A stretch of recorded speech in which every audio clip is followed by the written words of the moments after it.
Pompeii sites is so much more than just Pompeii. You can go to the maritime villas, Villa Arianna and Villa San Marco and Castellammare di Stabia.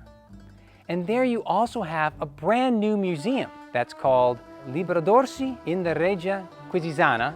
Just 1 kilometer away from Pompeii, there's Villa Regina. And of course, you can come to Villa Oplontis, and truly you understand why the Romans wanted to come to the Bay of Naples and build these extensive residences to enjoy the seaside view, the seaside experience in the Bay of Naples.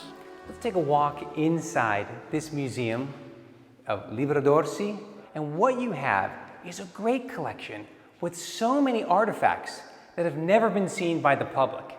And what it does is serve to tell the story of the area, not just of Stabia, but the Ager Stabianus. And here we have decoration from a thermal bath complex, and there are 2 boxers that are depicted vying for victory, still wearing their massive gloves filled with metal and then wrapped with wool. We also have examples of works of art from the Stabian area that have been recovered by the Carabinieri. So still theft is rampant. The Carabinieri do an amazing job of recuperating stolen history, and this museum then has the works of art that were recovered from this part of the Bay of Naples now on display.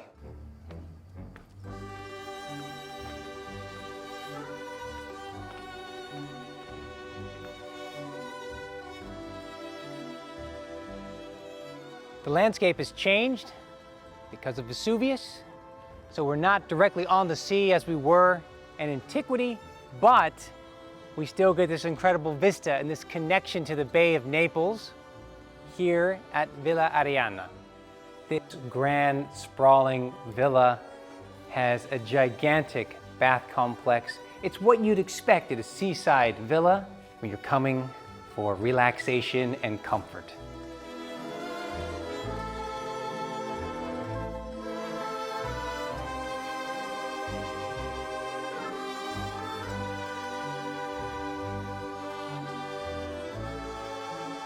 Magnificent Villa of San Marco. It is a treat to be in a space like this. So much preservation. You can walk through this villa, you can enjoy the view as they did in antiquity. A massive kitchen gives you an idea of the magic behind these places of leisure. You can explore the Villa of San Marco and really dive into the very aspects of the villa life and get a sense of the number of people that are involved in making this a truly magnificent experience. And you have so many images of the reality that you would have been experiencing in the Bay of Naples. It was dotted with massive villa complexes that in antiquity they said that looked like cities. They're so huge, and you get a sense of those seaside villas and colonnades enjoying the view and the breeze of the sea.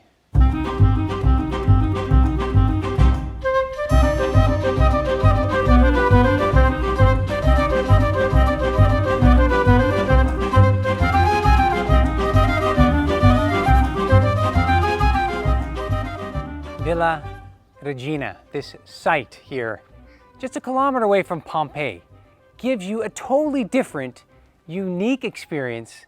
We're in a Villa Rustica. We're in a farm. Look at this calco, this impression left from a tree. They're able to reconstruct, after the discovery of the site in the 1970s, a working farm. Then the lives were cut short, and the activity here was cut short, forever preserved. So much of ancient life surrounded agriculture. And here you have this incredible experience as to what people were doing in a farm. So in the far wall there, they were crushing grapes. Here you also have this big torque where you'd be pressing grapes as well, making an offering to the god Liber Bacchus. And over here is where they're going to be storing the wine, and of course set into the ground to keep the contents fresh. Altogether, these 18 dolia were holding up to 10,000 liters of product. If the master, the dominus, comes to visit, then there's going to be a nice, beautifully decorated triclinium for having a meal. And you've got so many other fine details here. You've got the cast found from a pig that took refuge inside the villa during the eruption. Basically, the casts are made of the imprints left from the root systems. They know exactly what was produced here. Right on the location where they find the vineyard roots, they planted a vineyard. And you can walk through these plantings and really take yourself back in time.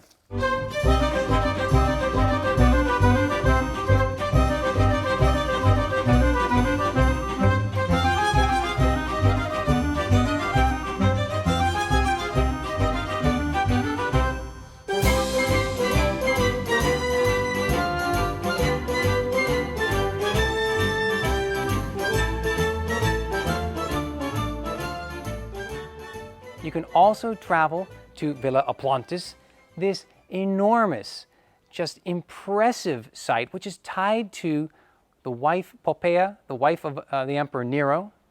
Have these extraordinary plantings here that remind us that Villa Oplontis was landscaped. Right here we have casts of some of the tree trunks that once stood here and kept the villa in the shade. And of course, you're very much aware of how this villa disappeared, buried from the eruption of Vesuvius, because all around you are the artificial walls of the dumps of ash from the eruption of Vesuvius in AD 79. These are such dynamic renderings in these frescoes. So much of the artistry focuses around religious implements, symbols of the gods. We have here the peacocks, imaginative landscape, and in the center is a magnificent gilded tripod honoring the god Apollo. Look at the vibrant colors that are preserved here in Oplontis. There's so much going on here. The architectural features, the landscapes, the monochromes, the positioning of fruit baskets and jars. It's without end.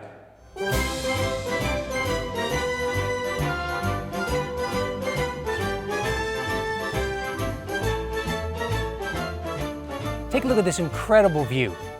It's the Bay of Naples. It's the greenery. It's the lovely water.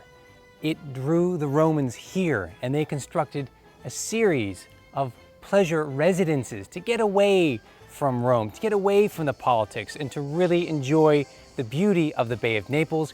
You can come and explore this yourself by going through the Bay of Naples, going to extraordinary sites and extraordinary museums.